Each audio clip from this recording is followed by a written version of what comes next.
The second trial wasn't like the first. There were still reporters packed outside the courthouse. The public was still obsessed. But inside the courtroom, everything felt different. The judge placed tighter limits on some of the evidence presented during the first trial, including aspects of the brothers' abuse allegations. Prosecutors once again argued the killings were premeditated and motivated by financial gain, while the defense maintained that years of abuse explained the brothers' mental state at the time of the shootings. For months, the jury listened to testimony, reviewed photographs, examined financial records, heard experts from both sides. Then, they disappeared into the deliberation room.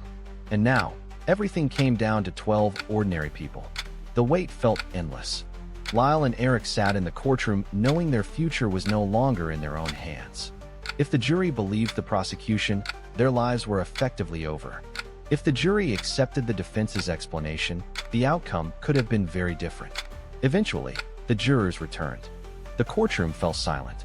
Then came the verdict. Both Lyle and Eric Menendez were found guilty of first-degree murder and conspiracy to commit murder. Just like that, one of America's most talked-about trials had its answer, or at least, its legal answer. In 1996, the judge sentenced both brothers to life in prison without the possibility of parole under the law at that time. No second chances, no release date, no chance to walk free. They were led away in handcuffs. The cameras followed every step.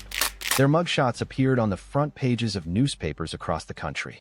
For many people, the story was over. But in reality, it was only entering a new chapter. After sentencing, the brothers were sent to different prisons. For years, they couldn't see each other. They communicated through letters.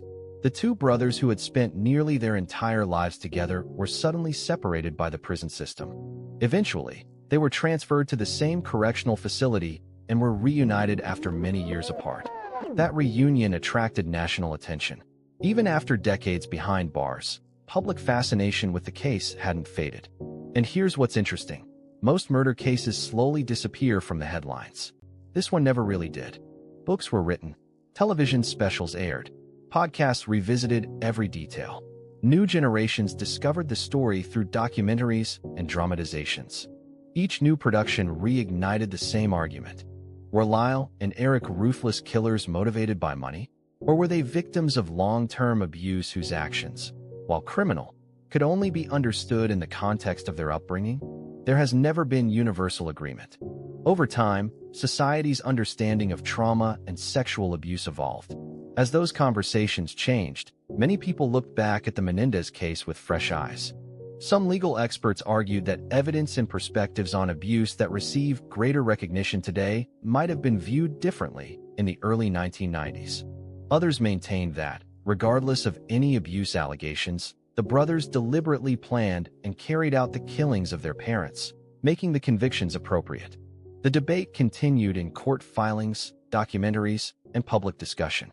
Then, decades after the murders, renewed legal efforts brought the case back into the spotlight. The brothers pursued appeals and other post-conviction avenues, arguing that new evidence and changing understandings of trauma should be considered. Supporters organized campaigns calling for their sentences to be reconsidered. News outlets once again filled with stories about the Menendez brothers. People who weren't even born when the murders happened suddenly had strong opinions. Social media exploded with debates. Some believed justice had finally caught up. Others believed justice had failed decades earlier. One thing, however, has never changed. Two people lost their lives. Jose and Kitty Menendez never got the chance to tell their side of the story. Lyle and Eric have consistently maintained that years of abuse led to the tragedy. Prosecutors maintained that the evidence proved a calculated, financially motivated double murder. Those competing narratives are part of why this case remains one of the most discussed in American criminal history. So, what do we actually know for certain? We know that on the night of August 20th, 1989, Jose and Kitty Menendez were shot and killed inside their Beverly Hills home. We know Lyle and Eric Menendez admitted responsibility for the killings. We know they were convicted of first-degree murder in 1996. And we know the case continues to raise difficult questions about abuse, trauma, accountability, and the criminal justice system. For some, it's a story about greed. For others, it's a story about trauma. For many, it's both. And maybe that's why people still can't stop talking about it. Because the hardest true crime cases aren't always the ones where we don't know who committed the crime. Sometimes, they're the ones where people will never agree on why. 30-plus years later, the Menendez brothers remain among the most recognizable figures in American true crime. Not because the facts are simple, but because the human story behind them continues to challenge people's ideas about justice, responsibility, and what can happen inside a family that looks perfect from the outside.